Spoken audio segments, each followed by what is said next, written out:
Hey guys, I'm back for another lesson. Today in this lesson we're going to cover lesson 9.4. Lesson 9.4 is on solving quadratics by using a process called completing the square. This is now I think the fourth method that I will have taught you on how to solve quadratics. Back in chapter 7 again I taught you how to solve quadratics by factoring. Then we've looked at solving by graphing, specifically using technology to solve quadratics by graphing. And in our last lesson, we worked on solving special quadratics, ones without the bx term, by the process of square rooting, So today we're going to learn another process. This process works no matter what. This can work every single time. I'm going to be frank with you that there's a decent amount of work. This is going to require some effort on your part to give it your best effort to understand this concept. I have lots of examples that I've included in this lesson, so this will end up being somewhat long, not because the process itself is long, but because I wanted to make sure to provide you with a lot of examples. Okay, so I'm doing that, again, not for my own benefit, but for yours, for you to have the opportunity to pause the video, try them, play the video.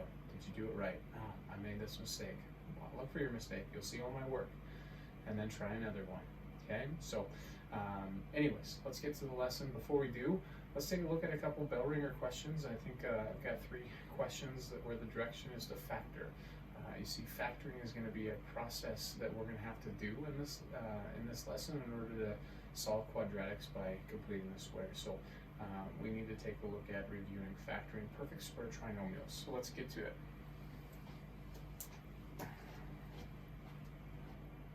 All right, so here are 3 quadratics that I want us to work on factoring.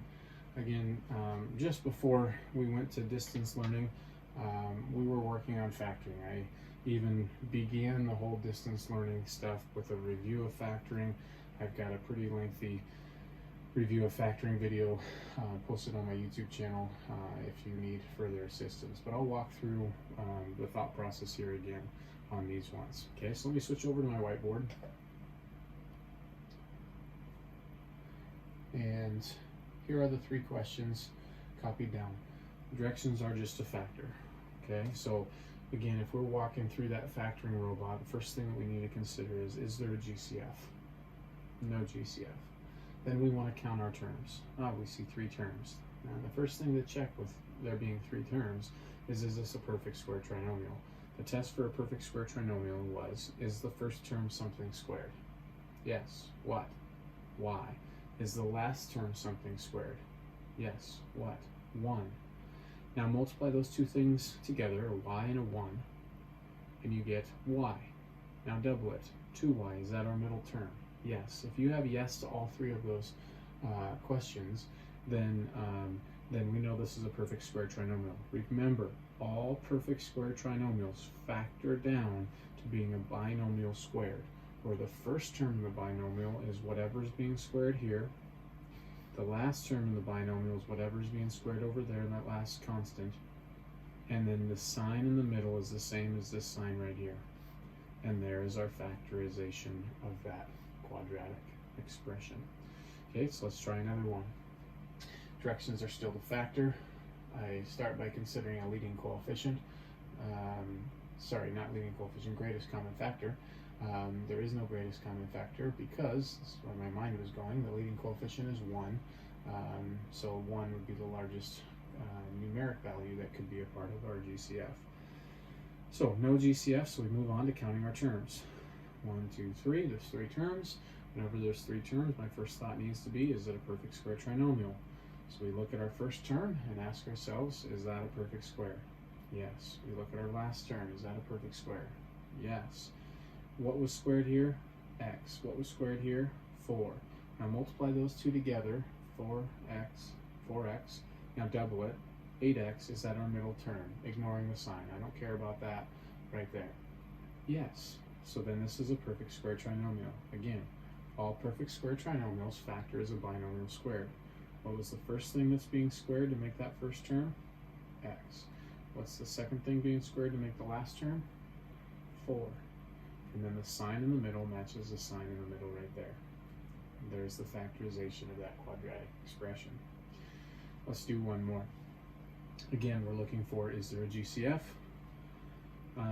Possible, but then you look at the constant here and you see that it's 1, so 1 would be the greatest common factor, and that's trivial.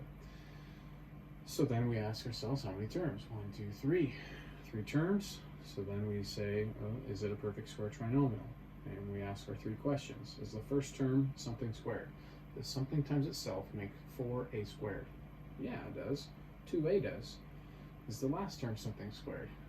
Yes, 1. Now multiply the 2a and the 1 and you get 2a. Now double it and you get 4a. That's our middle term. So this is a perfect square trinomial. And again, all perfect square trinomials factor as a binomial squared. The first term in the binomial is the first thing that's being squared, 2a. The last term in the binomial is the last thing that's being squared, 1. The sign in the middle matches always the sign on the middle term of the trinomial. Okay? Now, this is imperative that you have this ability to factor perfect square trinomials in this lesson. Okay? The whole idea of completing the square is we are working to complete a perfect square trinomial. Okay? And once we get it to this situation, we're actually going to be doing a lot of what we did in our last lesson, where we're going to solve by square rooting. Okay, there's a reason that lesson had to come first. All right, so let's get to the new material. Again, this can be a little bit of a challenge, so make sure that you do due diligence to do your best to understand this. And if you have questions, feel free to reach out to me and I can try to help you. All right, so our objectives in this lesson are to be able to do what's called completing the square for expressions of the form x squared plus bx. Okay, so right away, even just from that objective, we learned something, that in order to do this completing the square process, we need to be able to get our quadratic expressions somehow looking like x squared plus bx. Now notice, that's not ax squared plus bx. So they don't have the a there, which means they want the leading coefficient to be 1. And notice there also is no c hanging around. Okay, so this is the process called completing the square, where we're going to take an expression that looks like that, x squared plus bx, and we're going to do something to make it into a perfect square trinomial. Okay? And then ultimately, what's the purpose of being able to do this thing called completing the square? Is it's another method for solving quadratic equations. Okay, it's another tool in our toolbox that sometimes can be most profitable for us for solving this way. Lastly, one of the cool things about being able to complete the square is we can then use it to find the minimum or maximum values of quadratic functions, quadratic equations. You see, we've done some time, spent a little bit of time solving quadratics by graphing, and we saw that all quadratic graphs were U-shaped graphs. Well, if it's a U and it opens down, it's going to have a maximum, right? I mean, just picture an upside down U. It would have a maximum value. It reaches a peak and then it turns. Versus if it's a more traditional looking U parabola, it's going to reach a minimum value. Okay, and those are kind of the most key points, or most key characteristics about a parabola, is knowing where that point is. Well, we can utilize the completing the square process to find that. It's not our only way of doing it mathematically, but it is definitely a way, and that's what this lesson wants us to cover. Okay, so let's get to it. Let's get some notes going here. Do adjust this here again. I apologize for the slight blurriness here. Completing the square. Okay, so for an expression that's in the form x squared plus bx, we can add a constant c to the expression so that it's now x squared plus bx plus c, and it's a perfect square trinomial. This process is called completing the square. So how do we do it? That's kind of the general gist of, I shouldn't say gist, but it's a general idea of what we're going to be doing. Okay, but here is how do we do it. Okay, and oops, it's trying to scroll. Here we go. So here are really our ultimate steps. Okay, and again, we're going to go over multiple examples of this in this lesson on how to do this. But our first step, in order to complete the square for an expression that's in the form x squared plus bx, follow these steps. So before you even get to step 1, I'd almost encourage you to say step 0. If you're writing this in your notes, which would be helpful for you, okay, I would almost want you to say step 0 right here. In order to complete the square for an expression, we've got to have it in this form. A step 0, the step that needs to happen before we get into this, is we need to get our expression in the form x squared plus bx. Okay? After that, then we can move on to step 1. So step 1 then says, find 1/2 of b, the coefficient on x. So we're going to take whatever b is and we're going to cut it in half. Step 2, we'll then square that value. So if our b value is 6, we'll cut it in half to make 3. And then we'll square it to make 9. And then it says step 3, add that result to step 2 to x squared plus bx.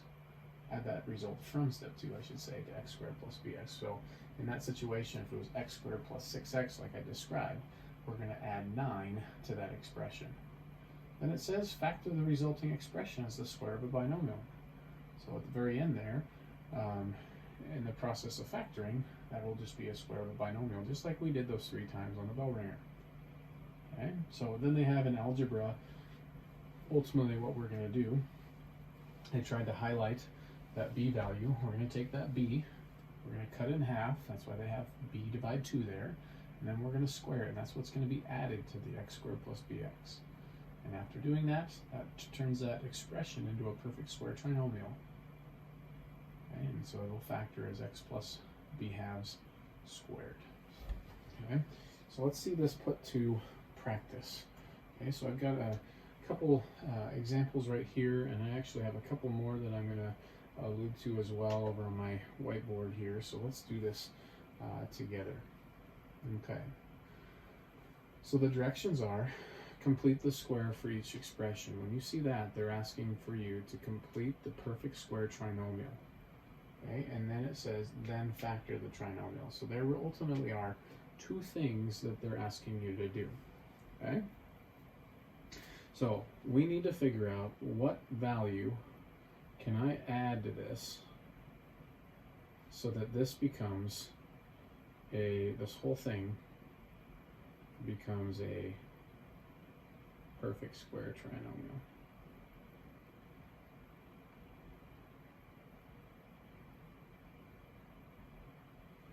Okay, well, the process said, that step 0 I alluded to, we want to get x squared plus bx. It's crazy how my subconscious works. The example I just pulled up on that previous slide was x squared plus 6x, and look what we have. So, step 0 says, get it into this form. Well, that's exactly the form we had, okay? So then what we're looking to do is take, step 1 says, take your b value, b is 6, and we're going to take that b and we're going to divide by 2. So we get 6 divided 2, or 3. And then what it said is to square that value. So my b divided by 2 all squared ends up being 3 squared, or 9. 9 is, in other words, the number that's needed to make that into a perfect square trinomial. So after I find that it's 9, then I can rewrite this as x squared plus 6x plus 9. Okay, now, let me just address something right now. Some of you might be scratching your head like, what? How am I legally able to just add 9 to this? Well, I'm not doing any mathematical work with an equation. I'm not here saying that what I'm writing is equivalent to what I started with. Okay? Nowhere am I making that claim. Because if you're feeling like, well, this seems that I shouldn't be able to do this, you're right. In an equation, I can't do it if I just add to one side. If this represents a number, like it does if I were to substitute a value for x, I can't just add 9 and make it be the same thing. So realize this, what I'm doing in these first 4 examples is ultimately just like a baby step in the process of using this process of completing the square to solve quadratics. Okay, And again, this will make a lot more sense as we keep going, but I do want to address maybe that white elephant in the room, they say, because me as a mathematician, I look at this and I go, no, why can't I just add 9 all of a sudden? I'm not saying that this original expression is equal to this, not at all. This is 9 bigger, okay? All right, so complete the square for each expression. That's what that is. I've now completed the square. This is a perfect square trinomial. Then it says, then factor the trinomial. Okay, so this is like what we just did in our bell ringer. So we just said every single perfect square trinomial factors as a binomial squared, where this first term is what's being squared in the x squared, so x. The last term is what's being squared here, 3, and then the sign follows down from the middle term. Okay? So ultimately, these were the two things that they were looking for in that problem. This is the process of completing the square, and now I've got a complete perfect square trinomial, and then this is my factoring. All right, let's try another one. Look at this one. This one can bother a lot of students because they look at that middle term and they say, oh, it's 9, it's odd. And if they haven't followed the train of thought there, remember what we have to do to this b value in the completing the square process. We have to cut it in half, right? And 2 doesn't divide nicely into 7 or into 9. So that can be a little problematic, but there's nothing wrong with fractions. Okay, so back to this problem. Step 0 says make sure you got it in x squared plus bx. And when we say x squared plus bx, x squared minus bx is fine, because adding a negative is the same thing as subtraction. So this really is ultimately an x squared plus bx form. Okay, so then step 1 says take your b value, which is -9. I'm not going to do as much writing as I did here, but I will show the work off to the side. We're going to take that -9, and we're going to divide it by 2. And then we're going to take that whole quantity and we're going to square it. And if you remember, exponents act on what they touch. When I have a fraction inside being squared, then that exponent goes to both of those. Okay, and so what do I get when I square 9 halves? We get -9 times itself is 81. 2 times itself is 4. That is the value that's needed to be placed by addition right up there to turn that into a complete perfect square trinomial. Okay, so then we have x squared minus 9x plus 81/4. That is a perfect square trinomial. I have completed the square. Now, again, they ask also to factor. Once again, every perfect square trinomial will factor as a binomial squared. First term is whatever is being squared here. Last term is whatever is being squared to make this. Well, what did I square just to make this? I squared -9 halves, but this is going to be 9 halves, and then we just catch this sign right here in the middle. So indeed, -9 halves. Okay, so that one doesn't have to be too challenging even with fractions. All right, so again, those are the two things that we're looking for when we're asked to complete the square and then factor. All right, let's try another one. By now, hopefully, you're starting to feel a little bit comfortable about possibly being able to pause the video and try it on your own. Okay, so here's another one. It's in step 0. Make sure it's in the x squared plus bx form. Yep. Step 1, take our b value, -4, divide it by 2. And that makes -2. Step 2 says now square that. So -2 all squared is how much? 4. Now this is what we're going to add right here to complete the square. That's step 3. So step 3 says add it. There is now a perfect square trinomial. And then step 4, or what the direction asks here, is then factor the trinomial. So again, every perfect square trinomial factors as a binomial squared. First term being squared, x. Last term, what's being squared? 2. And put in your sign that matches the middle. There you have it. Okay. All right, let's try one more, and then we'll move on to starting to then put this to use. See the whole reason why we're doing this. X squared plus 7x. Okay. Once again, Step 0, is it in x squared plus bx? Yes. Step 1, excuse me, go ahead and take your b value, 7, divide it by 2, and then step 2, square it. Alright, squaring a fraction is the same as squaring the numerator and squaring the denominator. 7 squared is 49, 2 squared, 4. That again is what needs to be added right up there in order to complete the square. So step 3 says add it. So x squared plus 7x plus 49 fourths. There's our perfect square trinomial. Directions ask us to factor. Factoring a perfect square trinomial is always a binomial squared. First term is what's being squared here, x. Last term is what's being squared here. Or another way, if it's easier for you, because you struggle right there, this term is also always half of whatever your b is. So I could go right to just 7 halves because half of this. Take a look here, 9 halves. Take a look here, 3 is half of 6. Take a look here, 2 is half of 4, right? So that's another way of looking at it, but I'm not wrong to say either what's being squared here, okay? And then match the sign in the middle, boom. Okay, so that's the process of completing the square on an expression in the form x squared plus bx. Okay, so once again, if you still aren't feeling the greatest about it, hey, rewind the video, erase or try, rewind the video, excuse me, all the way back to this first one, and then hit pause, and then you try it on your own. Okay, so anyways, that's a great tool for how you can still do your part in learning in this distance learning process. Okay, alrighty, moving on. Let's go back to our lesson slide just to guide myself here. Next, what we're going to work on is now using this completing the square process to solve a quadratic equation.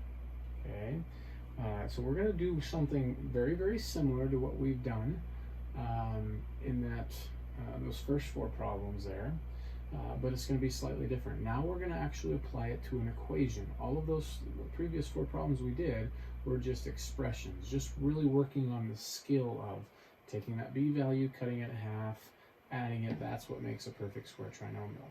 Now we're going to address that white elephant again, and we're going to say, wait a second here. If we're working with an equation, keep in mind equations are balanced scales. So if I add 9, like I did in one of those, to one side, I better add 9 to the other side, shouldn't I? Otherwise, I'm now an imbalanced scale. That would be an inequality, not an equation. And so that's going to be the added component that we're going to do there, okay? So, alrighty. So let me give you actually some added notes here. I'm just going to, before we get into doing that, let me just give you some notes on, I just flipped this bell ringer upside down here on my whiteboard. So steps 2 or 4, let's say, steps for using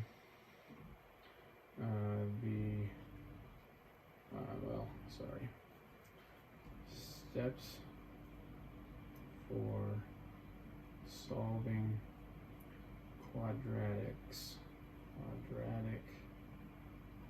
equations by completing the square.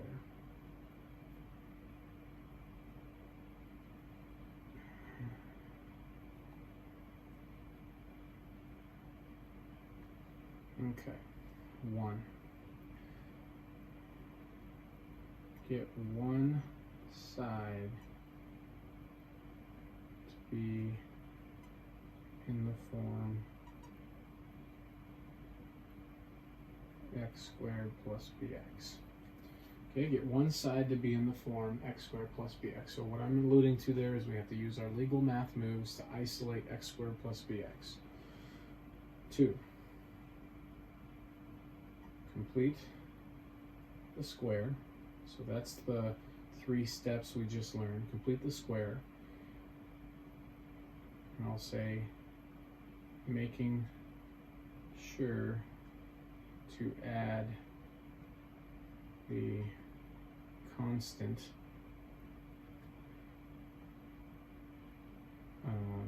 to both sides of the equation. 3, factor the perfect square trinomial.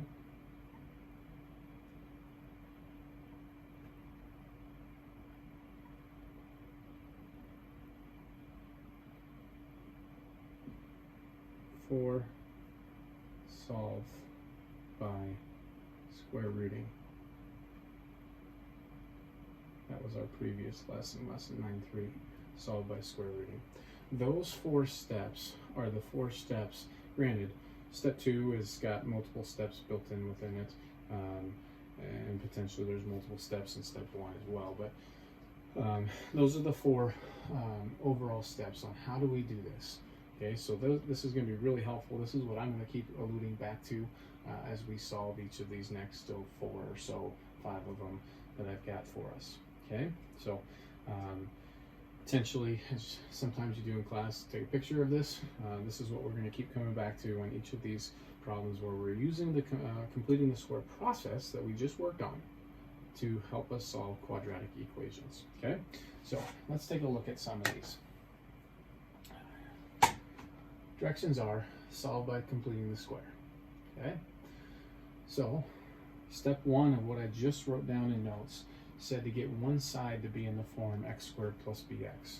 We should be really excited. Step 1, done. Okay, step 2 says do the completing the square process on this. Make this into a perfect square trinomial. But I also said making sure that whatever constant I need to complete the square, I add it not to just this side, but I add it to that side in order to keep the equation true. Okay, so we're going to go ahead in step 2 and do exactly what we did on the last 4 problems. Okay, negative 16, I need to divide that by 2, so that makes negative 8, in which case I need to take negative 8 and I need to square it. Negative 8 times negative 8. 64. Okay, so I'm going to add 64 then to both sides. So I'm going to make this x squared minus 16x equals negative 15, and I'm going to say plus 64 plus 64. I think all of you can agree with me that this is perfectly legal to do. That's my original equation, and I've now added 64 to both sides. Perfectly legal. The addition property of equality, something from week 1 in this Algebra 1 class. So this now makes this x squared minus 16x plus 64 equals, well, let's see here, what do we have? I think that's 49. Okay? All right. Step 3 in this process was factor the perfect square trinomial. Okay? Factor the perfect square trinomial. Right there is our perfect square trinomial. Right? Just like we did on the previous 4 problems and our 3 questions in our bell ringer. Perfect square trinomials factor as a binomial squared. The first term is what's being squared right in the first term of the trinomial. X. The last term is what's being squared to make the last term of the trinomial. 8. And then our sign matches what we have right there, minus. So that will equal 49. Step 4, I wrote and said we're going to now solve this by square rooting. In our previous lesson, lesson 9.3, we said to solve by square rooting, we needed to isolate the thing that's being squared. Well, what's being squared? X minus 8, the whole quantity is being squared. It's already isolated, yes. So then what gets rid of a square? Square root. So I'll go ahead and rewrite my equation. And I'm going to now square root both sides. And again, if you remember from that lesson, I said whenever you are the one to put a square root on a number, we need to consider plus or minus. Okay, so what does a square root do to a square? It kills it off. So I have x minus 8 equals, what's the square root of 49? We should all know, 7. plus or minus 7. Now, as I talked in that previous lesson, this is ultimately telling us two equations. We've got x minus 8 equals 7. We've got x minus 8 equals negative 7. And how do I solve each of those itty-bitty equations? We add 8, we add 8, and we add 8. So x equals 7 plus 8, 15, or x equals negative 7 plus 8, 1. Those are our two solutions to this quadratic equation. Again, keeping in mind, we aren't shocked by having two solutions. If we were to go back to lesson 9.2 where we solved quadratics by graphing, right?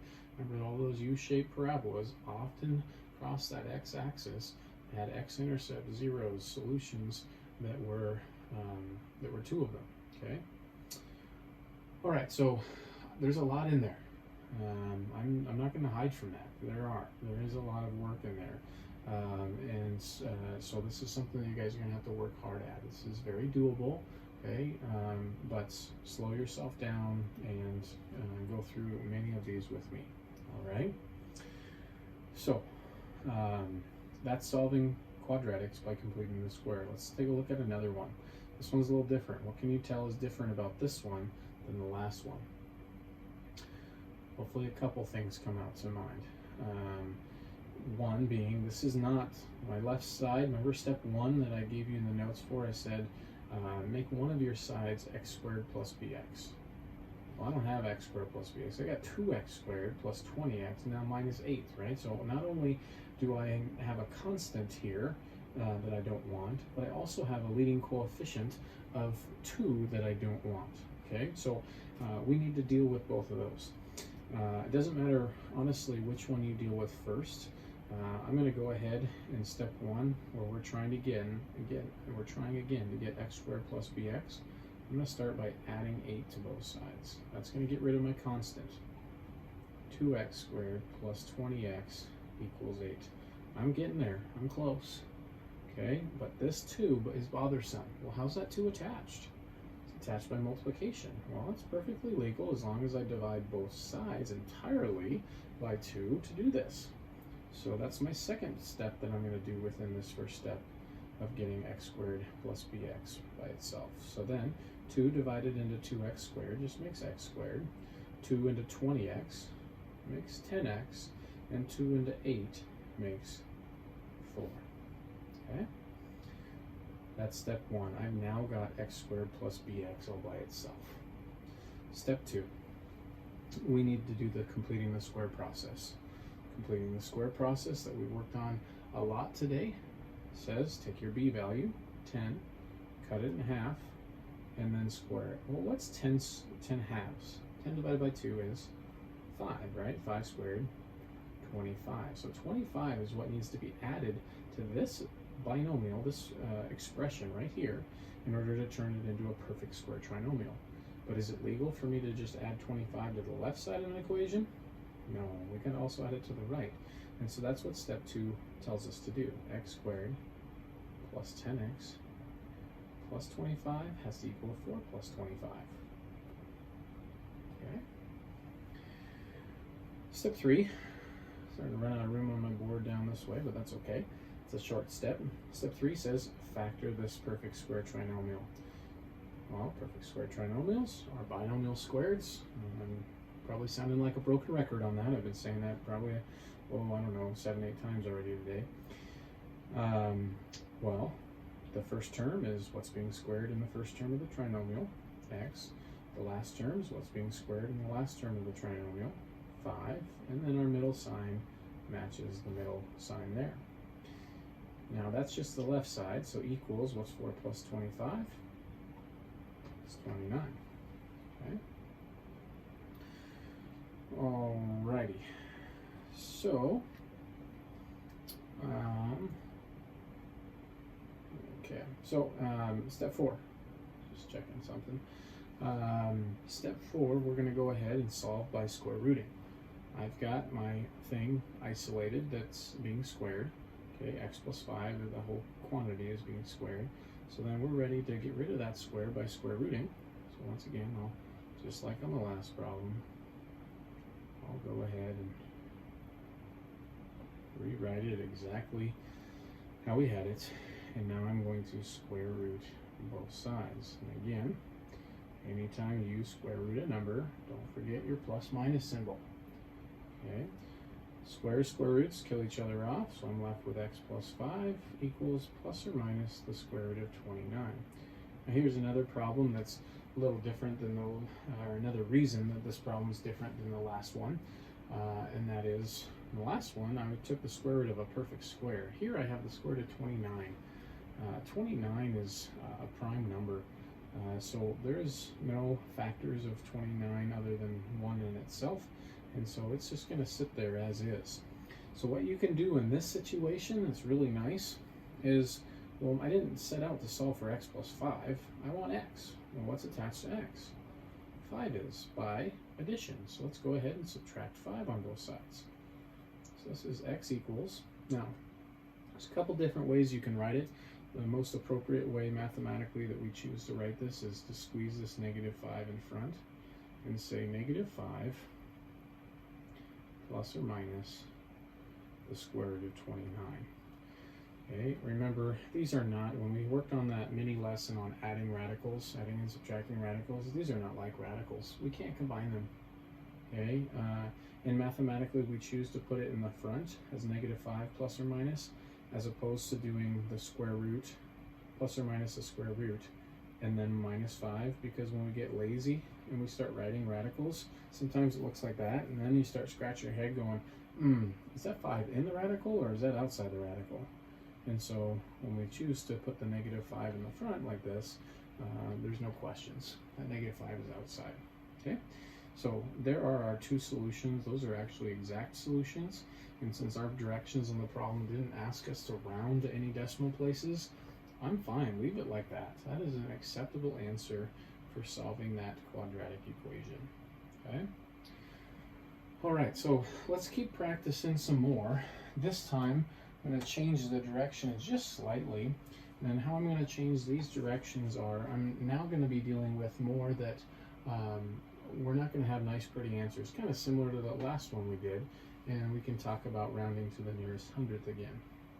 Other than that, ladies and gentlemen, there's nothing different in these three problems than what we've just done in the last two.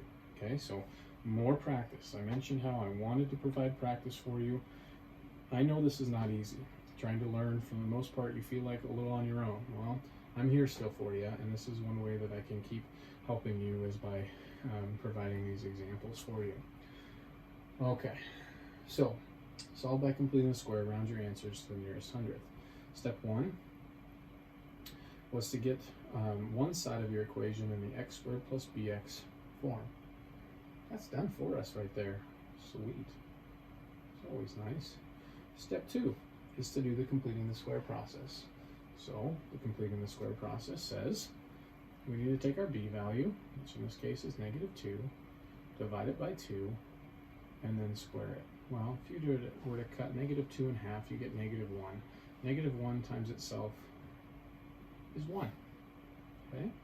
So 1 is what needs to be added in here in order to complete the square on the left side. But once again, is it legal for me to add 1 to just one side?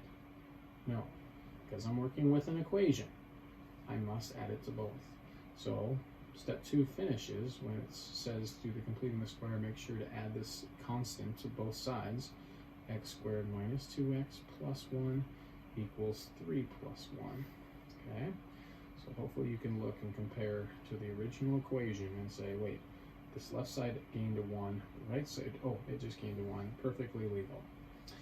Step 3 says factor the perfect square trinomial we've just created.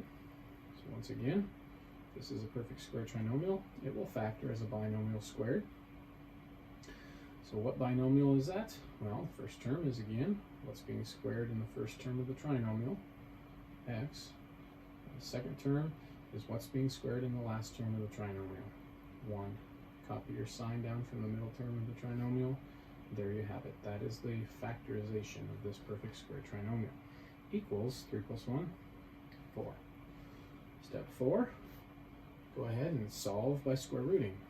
The steps for solving by square rooting from the previous Lesson said to isolate the thing that's being squared. Well, x minus 1 is a quantity is being squared. So we get that by itself, as it already is. And then now we can go ahead and square root both sides. Don't forget, when square rooting a number, you yourself are placing that square root on there. We need to include a plus or minus because this whole quantity right here, this thing right here, inside the square, that thing could be 2 or it could be negative 2 because something times itself making 4 could be 2 times 2 or it could be negative 2 times negative 2. Okay, and so that's what we get by solving it algebraically here like this. We get x minus 1, so the thing inside is equal to, what's the square root of 4? Oh, 2. So that's plus or minus 2. Once again, because this is a number that is a rational number, I should say, technically, but it's a non-radical. I was able to evaluate that. Let's go ahead and split this apart and find 2 distinct solutions. So this means x minus 1 equals 2, or x minus 1 equals negative 2. Simple equation to solve, add 1 to both sides, and you get x equals 2 plus 1, 3, or x equals negative 2 plus 1, negative 1. There are our 2 solutions, okay? Round your answers to the nearest hundredth. If necessary, this would be that situation where it's not necessary. Those are our best 2 answers. Okay. Ready for another one? Let's do it. Again, step 1. We're looking for, try to get one side in the form x squared plus bx. Now these are m's. Maybe this is the first problem where we've had a variable other than x, but that's immaterial. That doesn't matter. So m squared plus 12m, that's m squared plus bx, or m squared plus bm, I guess. So that's exactly the form we want. That's done for us again. Okay. Step 2 says complete the square, making sure to add that constant to both sides. So to do that process, again, I take my b value, 12, divide it by 2, and then I square it. So 12 divided by 2 is 6. 6 squared is 36. So I need to add that 36 to both sides of that equation. And that's exactly what I'm going to do. M squared plus 12m plus 36 has to equal negative 8 plus 36. Okay. Okay. So, step 3 says to factor the perfect square trinomial. I just made this into a perfect square trinomial, and so perfect square trinomials, again, factor is a binomial squared. First term in the binomial is what's being squared in the first term of the trinomial, m. Last term of the binomial is what's being squared to make the last term of the trinomial, 6. And then copy our sign in the middle down. Okay, so that's the left side now. Right side, what's 36 minus 8, or negative 8 plus 36? I think that's 28. Okay, and then here we go again. Step 4 is solve by square rooting. This is set up for solving by square rooting because we already have the expression that's being squared isolated. So we're ready to go ahead and take the square root of both sides. So when I take the square root of both sides, and over here I take a square root of a number, I add in the plus minus. Square root kills off a square, so I have m plus 6 equals plus or minus the square root of 28. Now, only because this problem is saying round to the nearest hundredth, would I not simplify this with Briggs Chapel. 28 breaks down as 4 times a 7, and so 4 is a 2 and a 2, and there's a couple. So I certainly could, if I was looking for an exact answer, that's exactly what I would do in that situation. But here, when they talk about rounding answers to the nearest hundredth if necessary, this is that situation, okay? So how would I do that? Well, this is what I would do. I would go back to the problem that we did previously that was similar to this. Not just the one before this, I think it was 2 before, where I still want to solve for m. So let's subtract 6 on both sides. And so m equals, again, these are not like radicals, I can't combine them. I'm going to put that negative 6 in front, plus or minus the square root of 28. Okay? And now I'm just going to go to the calculator, recognizing that this means negative 6 plus root 28 and negative 6 minus root 28. Okay, so I'll pull up my calculator here. And negative 6 plus root 28, right? Negative 6 plus root 28, enter. And we get m equals, or I now should technically say approximately, I said to the nearest hundredth. I reminded you in my previous video about rounding. For the hundredth, we look to the thousandth place, one after, which is 8, and that tells us what to do with the number in the hundredths place. And so in this situation, that 8 tells us to take that 0 and round it up. So we get negative 0.71, okay? So that's one of our solutions for m. But our other one, that was just negative 6 plus root 28. So let's do negative 6 minus root 28. And I get negative 11 point, once again, to the nearest hundredth. 9 is in our hundredths place, so we look one after, and the 1 in the thousandth place. And in that thousandth place, that tells us to just chop it off. So negative 11.29. Okay? So that's what they're looking for in that situation. This is more an exact answer. It's just not in the simplest radical form, but this is all they wanted. My guess is they're wanting us to practice a little bit with continuing to work with rounding. It's important that we understand decimal places and things like that. Okay, let's do one more of these before we transition to kind of the last part of this lesson. I kind of view this lesson as being split into thirds. The first third was, what is this completing the square process? So that's where we worked on the taking your b, dividing it by 2, and squaring. That's the completing the square process. Then the second third, I guess, would make most sense. The second portion, or the third of it, is, okay, how do I use then that completing the square process to solve quadratics? And then we're going to get into something here in a second on finding minimum and maximum values. Okay. So here we have 3g squared minus 24g plus 27. So what's different about this one is step 1 is not done. I need to put this in the form of g squared plus, I guess, bg. Okay, so my goal is to get rid of this 27. I don't want the constant hanging around, and get rid of that 3. So similar to one I've done already, I'm going to start by saying, let's just subtract 27 on both sides. So we're left with 3g squared minus 24g equals negative 27. Then divide both sides. Notice I'm not just dividing that term, I'm dividing that whole side and this whole side by 3. That's the only thing that's legal to do.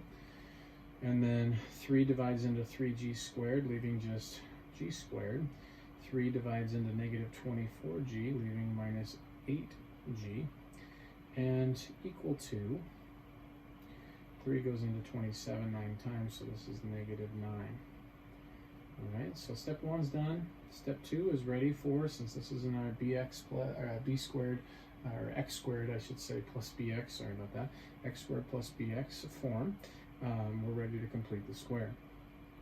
Completing the square says, once again, take your b value, negative 8, divide it by 2, and square it.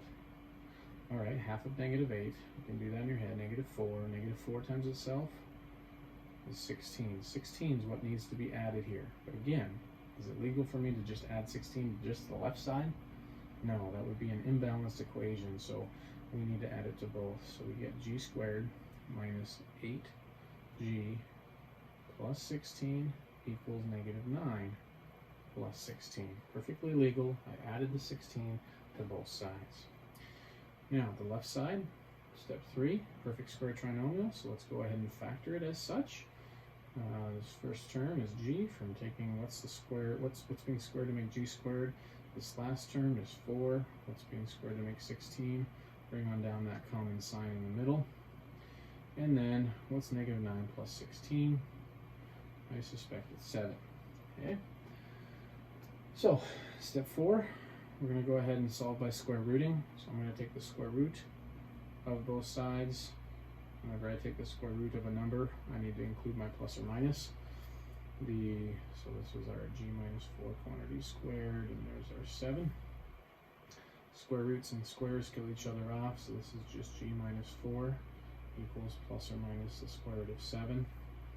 And just like the last problem, root 7 is not, or 7 is not a perfect square, and so this is not a nice pretty answer by evaluating that radical. So we're just going to say add the 4 on both sides.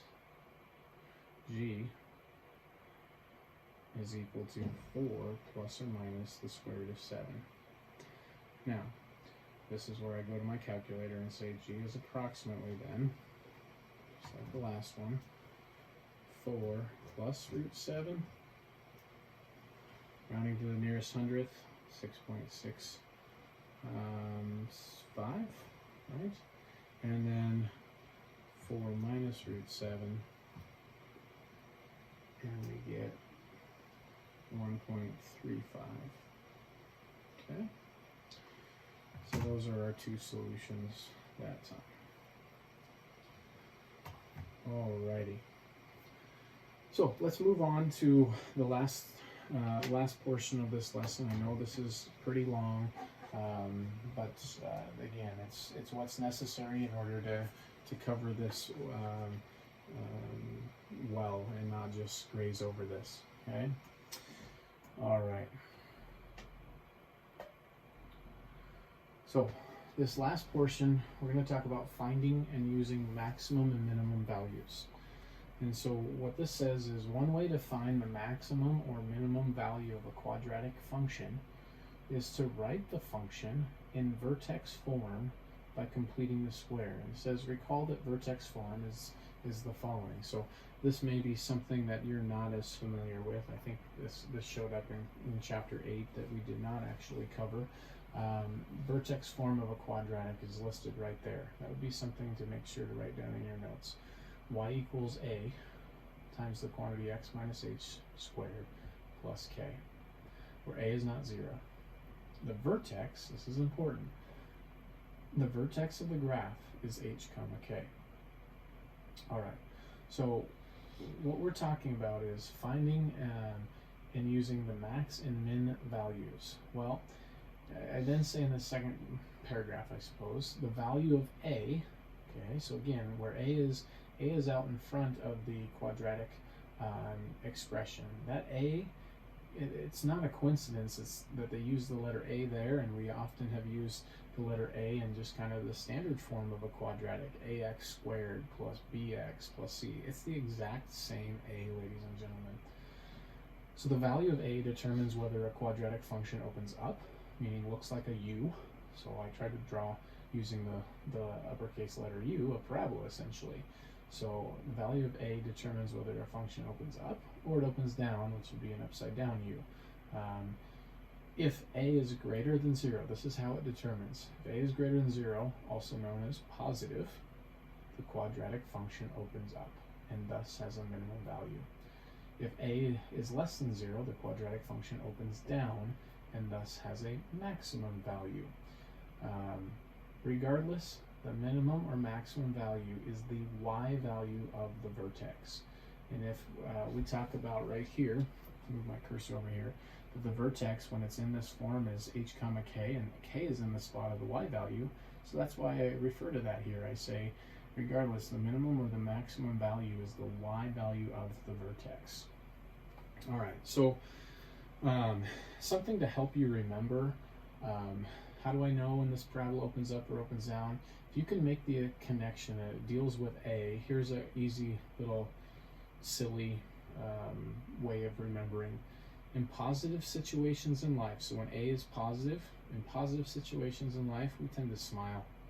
When you smile, you make an upward opening parabola with your mouth, right? You feel it anyways. And so in that situation, if it opens up, it's going to have a minimum value. There's a low point to it.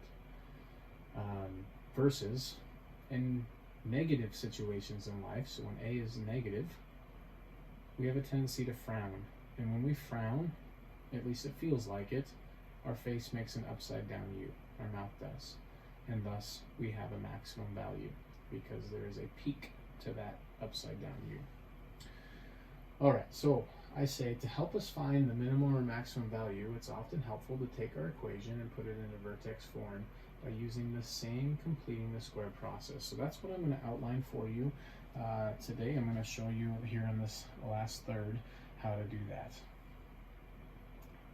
Okay. So here they say find the minimum value. Before we actually just get into doing this, I want you to realize why we know that there's actually a minimum value. And this will get to some of our last examples. Find the minimum value. The reason we know there's a minimum value is look what a is. A, again, is the coefficient in front of x squared. Okay? And that's positive. Positive situations in life, we smile. That's a u that opens up. If it's a u that opens up, goes on forever and ever. Oh, you can't see. I'm going to switch on over to my whiteboard here. If it's a u that opens up, it goes on forever and ever that way and ever and ever that way. So there's no maximum to it because it keeps going and going and going like the Energizer Bunny. But there is a minimum to it. There is a valley, a low point on that. Okay, and that's what we're going to find is what is this minimum value. If this was graphed on the the coordinate plane or whatever, what is that y value? That's what we're finding here. Okay, so we need to try to put this somehow. We need to take, this is the overall goal, how can I take this expression, or this equation I should say, and put it into this form? Y equals a times x minus h quantity squared plus k. All right, here's how I would encourage you to do that. I'm going to teach you, there's multiple ways of doing this, and I think I'm going to choose to teach you the way that is as similar as possible to what we were just doing in the last 5 examples. And that is, I still want you to get one side to be x squared plus bx. So right here I've got x squared plus 4x, but I don't like seeing that minus 1, so I'm going to go ahead and add 1 to both sides. So I've got y plus 1 equals x squared plus 4x. Okay, so there's our step 1 done. Step 2, we need to complete the square on this x squared plus bx. So to do that, we take our b value, 4, so I'll maybe write it off to the side here. Take 4, divide it by 2, and we square it. What do we get? 4 divided by 2 is 2, 2 squared is 4, so that means I need to add 4. Well, if I'm going to add 4, I better not just add 4 there. That equals 4. And we better add 4 over here as well on the left side of the equation.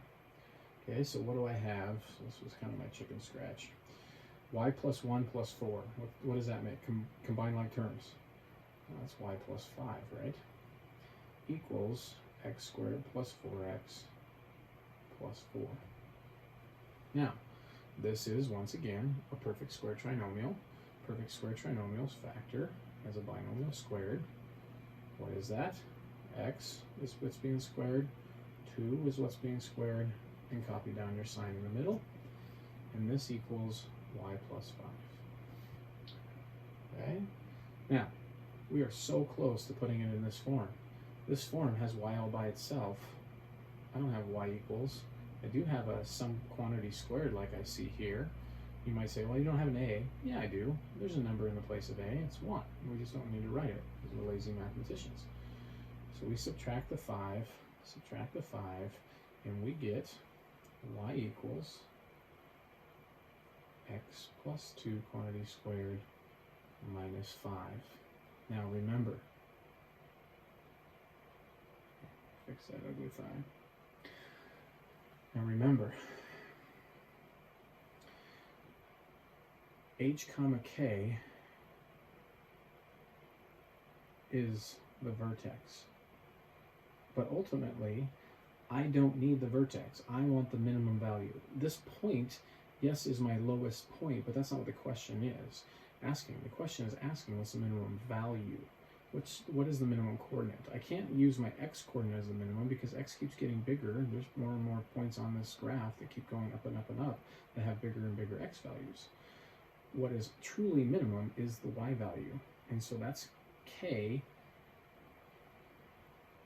h comma k, but k is what I want to find the minimum value.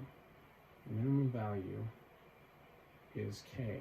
So what's in the spot of k? Negative 5. If I added negative 5, it would end up with a minus 5. So k equals negative 5. Our minimum value is negative 5.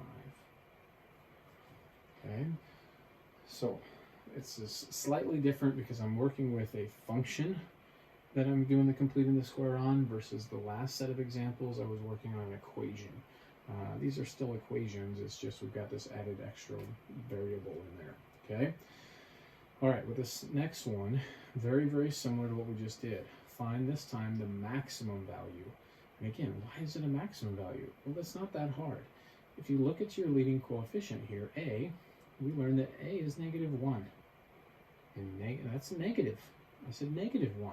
In negative situations in life, we frown. And this is kind of like what a frown looks like. A frown has a maximum to it. It has a peak. And that's why we're finding a maximum value. Okay? So we're going to do the same process. We take y equals negative x squared plus 2x, and I want to try to put it into that form right here. Y equals a times the quantity x minus h squared plus k. So how I'm going to teach, and we had our plus 7. So how I'm going to teach you to do this is really how we did the last problem. I don't like seeing the 7, so let's get rid of it. Minus 7, y minus 7 equals negative x squared plus 2x. Now, technically, this is still not in x squared plus bx form right here on the right side. It's in negative x squared plus bx. So this negative, I'm going to try to get rid of. And there's two ways to do that. I can, a negative 1 times something, I can get rid of by timesing by another negative 1, or I can divide by negative 1. They're really the same thing. So I'm going to go ahead and just say divide by negative 1 on both sides. Okay? In doing that, y divided by negative 1 makes negative y. Negative 7 divided by negative 1 makes 7. Negative x squared divided by negative 1 makes x squared. 2x divided by negative 1 makes negative 2x. Okay? Now, ladies and gentlemen, this is in that bx, sorry, I keep saying that, x squared plus bx form. Okay? So we're going to take that negative 2, there's my chicken scratch, we're going to divide by 2, and we're going to square it. Well, what's half of negative 2? So negative 1. Negative 1 times itself? 1. 1 is that value that I need to add in right here. But again, since I'm dealing with an equation, I can't just add it to one side. So we're going to say x squared minus 2x, add 1 there, and I better add 1 over here. Okay? So, clean this up. Negative y, 7 and 1 adds to make 8. This is a perfect square trinomial, factors as a binomial squared. X, 1, bring down the middle, great. Okay? And we are so close to making it look like this. We have 2 steps. I need to get rid of this at 8, so I'm going to subtract 8. Subtract 8. And so we get negative y equals x minus 1 quantity squared minus 8. And now I need to get rid of that negative. To get rid of that negative, once again, I can divide both sides by negative 1. Well, if I divide both sides by negative 1, each term gets to be divided by negative 1. So this is one of those terms. So that just can be, anytime you divide a number by negative 1, it ultimately just puts a negative on that term. So this is negative x minus 1 squared. Okay, because dividing by 1 is itself. Negative 8 divided by negative 1 just makes that positive 8 because it negates the negative 8, turning it into a positive. I know this is a lot of work. This is now in that form. Okay, so what I'm looking for is a max value. The max value will always occur at the y value of the vertex. Again, the vertex is h comma k. K is that constant that's being added on the outside, 8. So then our max value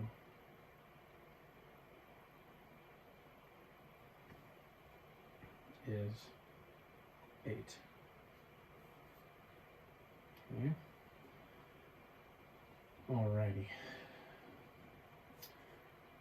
Let's finish with 1 or 2. I know this is getting so long, and so I don't want it to go too much longer. I've done 2 examples of that last one. Let's try to do one more. Let's do this first one with another negative in front. That's what tends to be more challenging.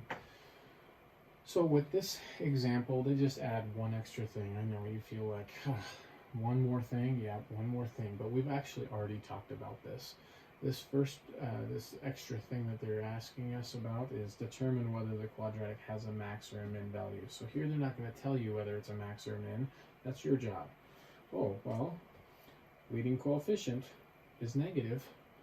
So A is less than 0. Negative situations in life, we frown. So what does this have at the vertex? A max. A maximum value is what we're going to find. Does that make sense? Okay, so let's find that max value.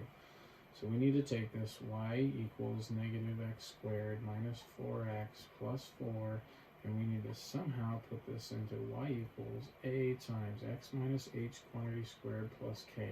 This, by the way, is the whole motivation for why we're doing this, is that's a perfect square trinomial factored in a binomial squared. That's why this works, to do this to find a max value. Okay, so we need to, first step, get x squared plus bx by itself. I'm going to get rid of my 4 and I'm going to get rid of my negative. So I'm going to go ahead and subtract 4 as my first step. Y minus 4 equals negative x squared minus 4x. Now I need to get rid of that negative. Divide by negative 1. When I divide by negative 1, all terms that are being divided get the negative sign. So that's a negative y. Negative of a negative 4 is a positive 4. Negative of a negative x squared is a positive x squared. Negative of a negative 4x is a positive 4x.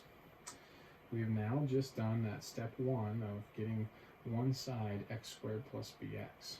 So now we're going to complete the square. So my chicken scratch, we're taking 4, our b value, dividing by 2, and squaring. 4 cut in half, 2. 2 squared, 4. 4 is that value we're going to go ahead and add here. So I'm going to go ahead and say plus 4 and plus 4. So we get negative y plus 4 plus 4, 8 equals x squared plus 4x plus 4. This is that perfect square trinomial. We'll go ahead and we'll factor that perfect square trinomial. And we'll have x plus 2 quantity squared equals negative y plus 8. And we've got to solve for y. So we got to get rid of our 8 and the negative. So minus 8 back on over, minus 8. So that's negative y equals the quantity x plus 2 squared minus 8. And then I need to divide by negative 1 to get rid of that negative sign. And so we get y equals that first term, x plus 2 quantity squared, now has a negative in front of it. Negative 8 divided by negative 1 is now a positive 8. So we already said that we're finding a max value on this problem. Okay, if we're finding a max value on this problem, then this k value, the y value of our vertex, is that max. So max value of 8. Okay. Again, I know that I had 2 extra examples here prepared, but I think due to time, I'm going to stop there. I've done 3 of those, so that should be good for you to be able to refer to. Again, I know that this is challenging, but hopefully if you take the time that I'll provide for you to work through this, to go slowly, ask questions if you run into anything. But ultimately, here in this lesson, we worked on kind of three things. Let's just recap them real quick. This lesson was all overarching about this process called completing the square. So the first part of this video, we worked on how do we complete the square, that whole process of taking our b value, cutting it in half, squaring it. That is the process of completing the square. The second part, we worked on then solving quadratic equations by doing the completing the square process. And then the third portion, we worked on utilizing the completing the square process to find a minimum or a maximum value by converting these standard form equations of quadratics into their vertex form, because right in the vertex form we can just grab that k and that's either a minimum or a maximum value, and then whether it's min or max depends on that a value. Okay, so anyways, again, I know that this has been a long video. I know that there's a lot in here. Please take your time to watch it, to potentially rewatch portions of it, and reach out if you have any questions. Stay safe, be well. We'll catch you later.